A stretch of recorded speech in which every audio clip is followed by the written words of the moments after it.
Well, the game plan for this morning is I'll give a 15-minute exposition of Mencius. Then I will ask for volunteers to make some general comments, a few minutes, if even a minute or so. Hopefully, each one of you would either question or some particular concern. Presumably, you've read Mencius.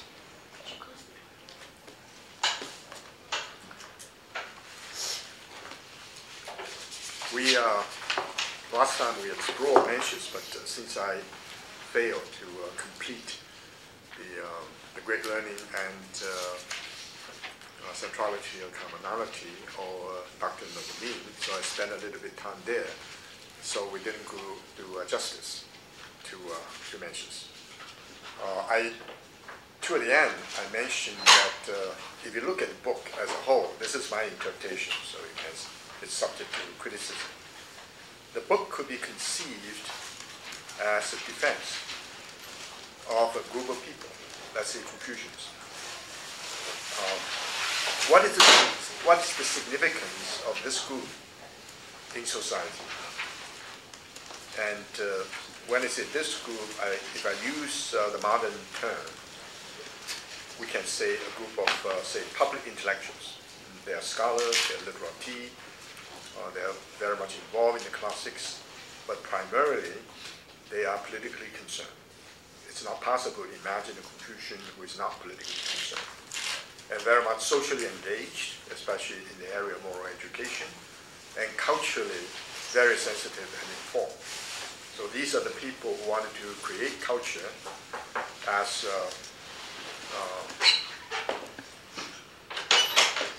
a manifestation of the ideas of heaven reflected in the human community. In order to do that, the first business for Mencius is to say, what is the function of this group of people? Almost like intellectual self-definition. And this definition is based upon a very complicated idea of society. Society consists of division of labor. There are farmers, there are workers, there are merchants, and also there are rulers, people in general, divided in many different professions. And first of all, it's important to bear in mind that so-called slave society, according to Marx, never happened in China. Now, this is a very strong statement. Because if you talk about a slave society according to Marx, the slaves are responsible for economic well-being. Without slaves, the society will not survive. So they have to work actively. We do not find that in Chinese history. Of course, there are many, many farmers. The farmers are not just tied to the land. It's possible for the farmers to have a little bit mobility. And if you look at Confucius' disciples, some are farmers, like, I don't know Yan Hui's background, at least poverty-stricken. Some are very rich merchants, like Zigong. Some certainly are workers. Some belong to the sort of declined aristocracy. There are a lot of people from different cultural backgrounds. I don't know the Greek situation. It's difficult to imagine any of the followers of Socrates or philosophers following Plato or Aristotle. In fact, in terms of their social background, were actually slaves. And in fact, the slaves were not even understood as fully human. So the slaves were exploited, no question about that. And why? This is a big question, I think, for people who are involved in Greek philosophy to talk about it. So Mencius really considered himself part of the commoners. And yet, he and his group perform a function which serves the well-being of all the people. And so you can say a major critical spirit of Mencius is trying to argue against the authoritarian concern of the rulers. But the rulers were all committed to profit. You can define in terms of wealth and power. And Mencius believed that society should be ruled by a totally different rules of the game.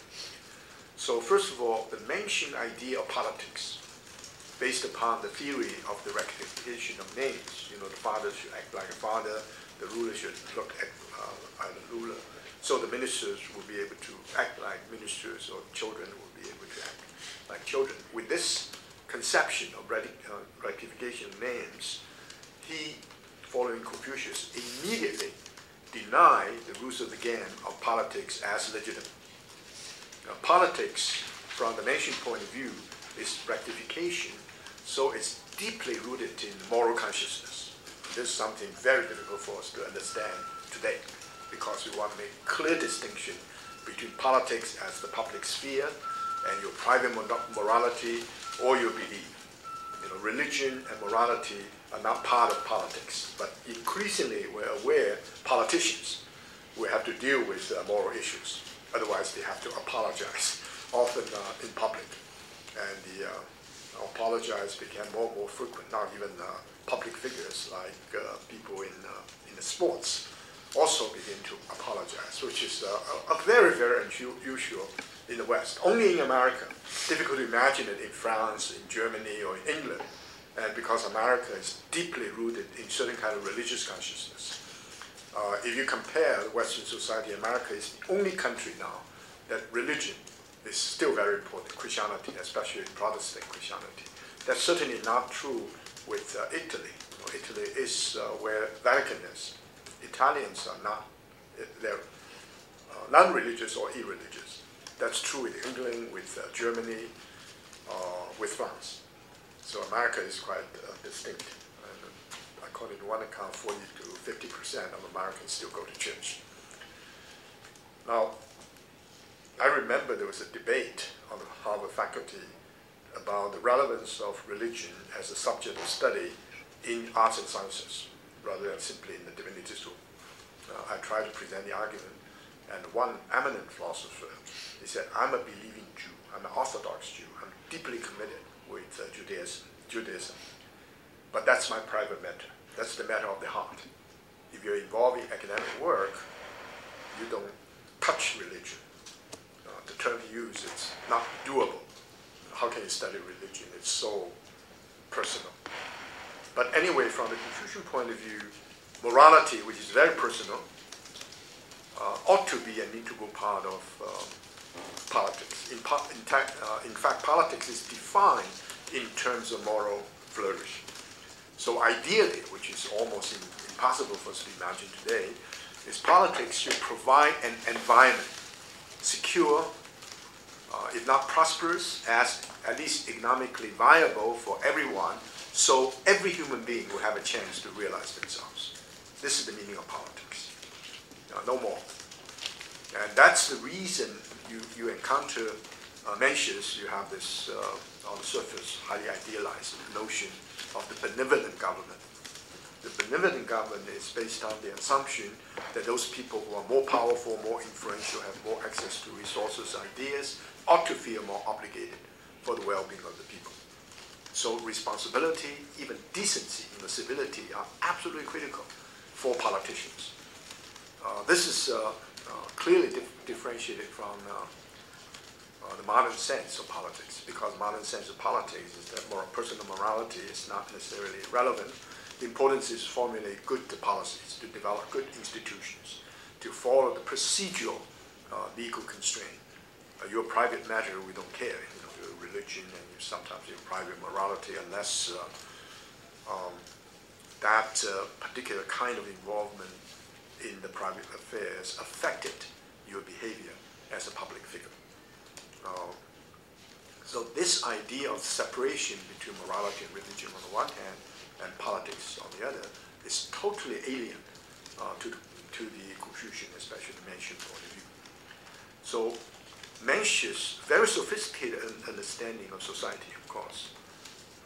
Organic, if you use the modern term, organic solidarity is based upon the division of labor. A division of labor is predicated on, I will use the term, fiduciary community to the well-being of the society. Fiduciary meaning trust. Society came into being not by contract. There's even no notion about contract. If people came into being because we